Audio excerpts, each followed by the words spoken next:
Endobeso. Kugenda mu mukaaga tonzisiro tifama ekintu buli ky'omuziki. Endobeso.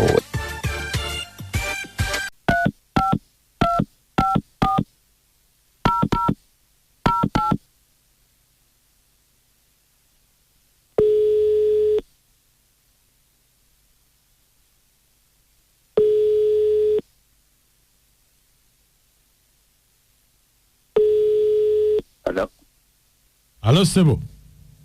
Sebo. Zebampita mukunja wa BTFM mu Ndobeso wano mu program sisimu kawangambye kubireko. Sebo mgana nitanso kuuliza. Kale Sebo. Ewalo kuyamba abantu n'okuweereza eggwanga. Kale Sebo. Kati mgana ninamu buzibuzibu nga bw'oyamba abantu. Nange ntabondobesezeko ku muntu ono ndi mbuzibu w'amaanyi. Buliwa. Otulo tumbula ne bwe mba nywedde mutugaana. N'omukyala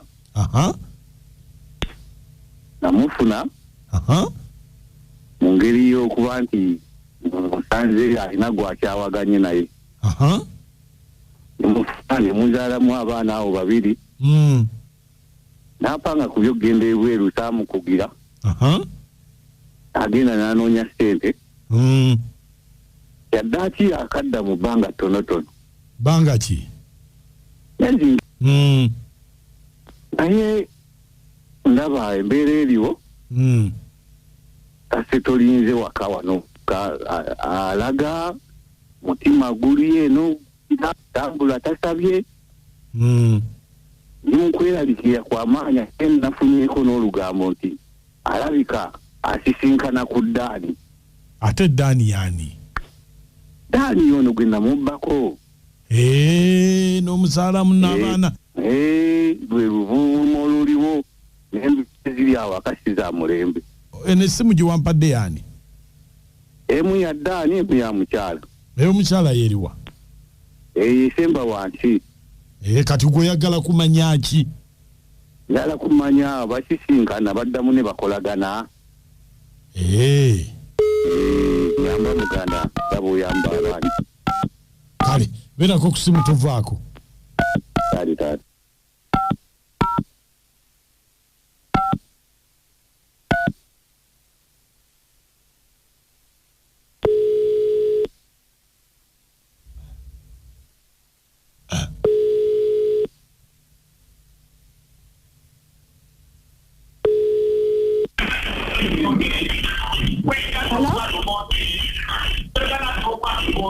Hello?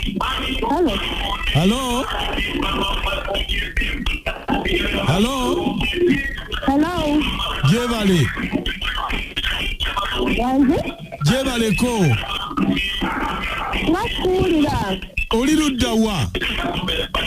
Wanze? Oli wa? Alonga sukuulira. Oli ludda wa? Ndinawe ndiko. Anti ngamba ng'oli mbireekaano oli wa?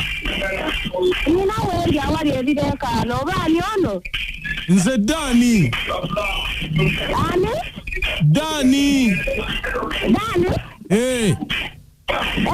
Daani soko olindeko nve mu bireekaano. Soko olindeko katono nve mu bireekaano twogere. Hello? Wanze Daani. Gwe kikinga oli mbireekaana kumakya kuno abantu bagenda ku mirimu gwe muli mbireekaana. Munnaye anti mbadde mu bireekaana babadde balina we bankoleddeko kapate. Mikwano gyange gye gyankoleddeko kapate. Nga gyendi. Obadde mu kapate? Mbadde mu kapate mikwano gyange gyankoleddeyo eno kapate gyendi eno. Kapate kaaki? Anti munnaye engeri gye mbadde nva ebweru. Mikwano gyange eno mu kapate kange. Mukyalina mu kapate ku makya kuno? Wanje?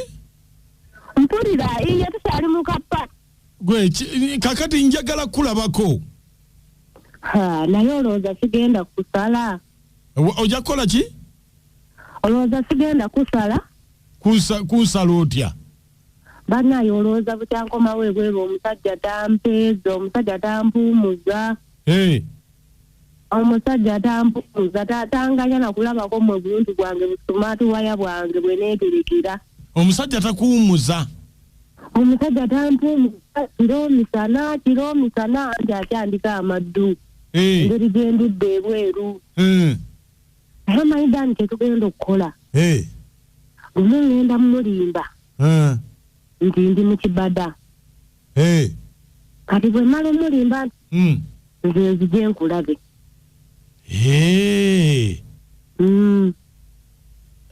Bannange omusajja nga wa tabbu.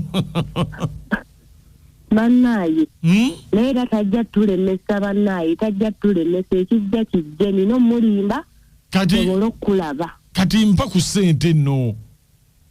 Otandise ebintu byo. Ate ebintu byange biriwa? Ebintu ebyo byotandise nze omukazi nze alina okuwa. Mbadde manyi gwalina okumpa ate nze alina okuwa. Nandi munnange gwavu ebweru oba olina ku ssente enzungu. Siwe kibeera naye.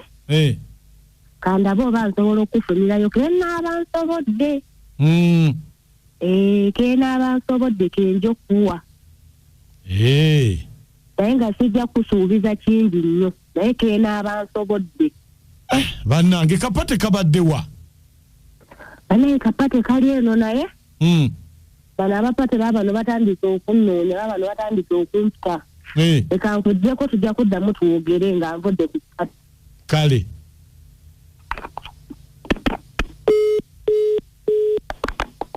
Sebo. Neka sitana kingamba nga mukebera. Olina akakebera. Gubagani saula tomato sauce. Anjira.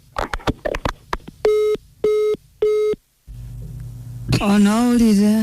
Wano wabaddewo ebyokufumba. Mpulidde abunayogera ku tomato sauce. Tomato sauce era bamuteeka mu byakulya. Kulya. Kati lwaki olimba muno ndi amwana astronaut. Togenda ku mwezi. Alimba muno. Ndigoli mugenzi wa ku mwezi. Kumukizungiriza. Naye nga tunakirinya.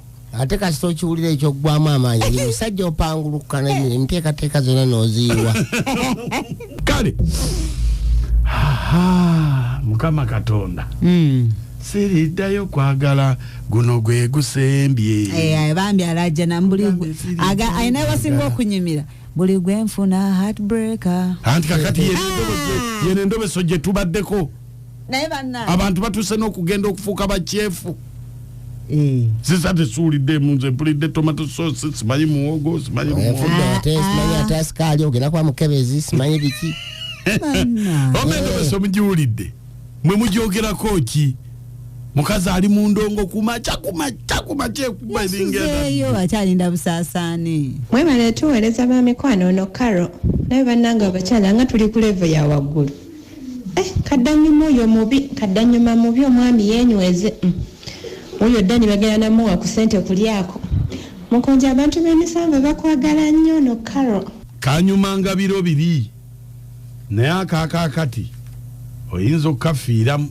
Mwana muwala kati ka plani konna ka plani nze bakayine kati ekirungi mu mwana mulenzi ategedde ekituufu naddirwa agenda osisinkana Dani ne bannaye tomato sauce simutegedde. Ange sibitegedde nze sibuliddeemu kufumba. Njabbi bannyonnyoledde akatumalirize. Ne bannaye oyo omukazi takyamusobola mwesonyiwe amwesonyiwa anoonye omukazi omulala kuba yuyo amugambye agenda mulimba ne bannaye. Musajja wa Kabaka nga bulijjo basooka kwavula zikusooka sinzira na mama okota mugoma ekirinyete mu mpigi. Munnange nno abakyala bwe batugeta owulidde kitegeeza tebaba balwadde tebabeera musonga tulemesa ebintu. Steven nsinzidde eka zano ku kisaawe naye muuku omusajja oyo ate omukazi akebera waaki kuweereza ggwanga. Mukazi akubuulizaawo oli dokita. Ezo nabeera munnabusaanye Mudoma Muwanguzi Eriya ng'asizzaano ku Mityana Road. Wategeera nti waliwo olugendo olukolebwa naye tatawaana amulinnye bulinnya Kagere ajja mufuna. Muwanguzi Eriya Akagere ako si kalungi engeri gy'otali mbega. Ono Jinga Joseph Kasumukaga ebusunju. Omuntu agoyingirwa. Munnange sitegeera. oyo mukazi asana guno na mukebera moti na mukebera wansi oba ina mu tomato sauce